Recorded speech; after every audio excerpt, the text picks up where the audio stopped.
Ce rapport souligne que les sources d'exposition des enfants au plomb sont multiples. Et donc, parmi ces sources, il cite les épices comme contenant des plombs en se basant sur une étude qui a été conduite par le département de la santé et de l'hygiène de la ville de New York. Donc, il a fait l'objet de l'analyse de 1496 échantillons provenant de 41 pays et qui a touché presque plus de 50 épices. Et l'analyse, elle a révélé que 30% ils sont supérieurs à 2 ppm en plomb.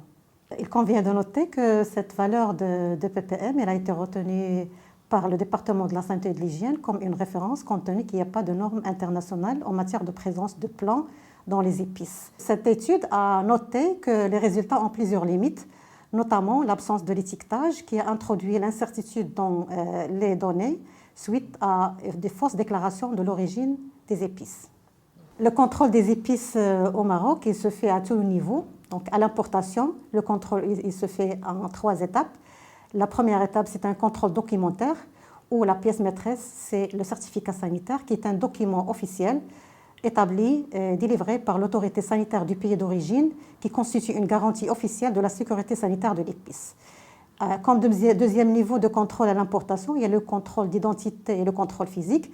C'est un contrôle de la concordance des documents avec la marchandise importée, c'est un contrôle des conditions de transport, des conditions d'étiquetage, les caractéristiques visuelles, organoleptiques et visuelles de la marchandise. Et vient en dernier lieu un contrôle analytique par des prélèvements d'échantillons qui sont analysés au niveau de laboratoire. Pour le contrôle au niveau du marché local, il faut citer que les établissements de production des épices au niveau national ils sont soumis à l'autorisation sanitaire de l'ANSA. Et donc, actuellement, plus de 137 unités sont autorisées par l'ANSA sur le plan sanitaire. Le contrôle se fait également au niveau du point de vente dans le cadre de commissions mixtes préfectorales.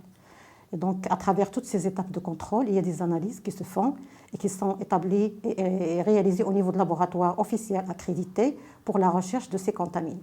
L'ANSA a lancé un plan de surveillance qui a consisté à l'analyse d'une multitude d'échantillons d'épices, différentes épices, au niveau du laboratoire de l'ANSA qui est accrédité selon la norme 17025.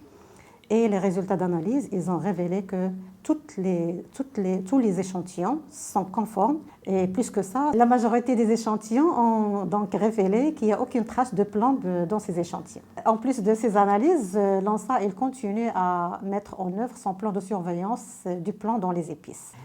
Il convient de signaler également que toutes les exportations marocaines en matière d'épices, dans aucun cas, ont enregistré des non-conformités ou des refoulements de la part des pays tiers.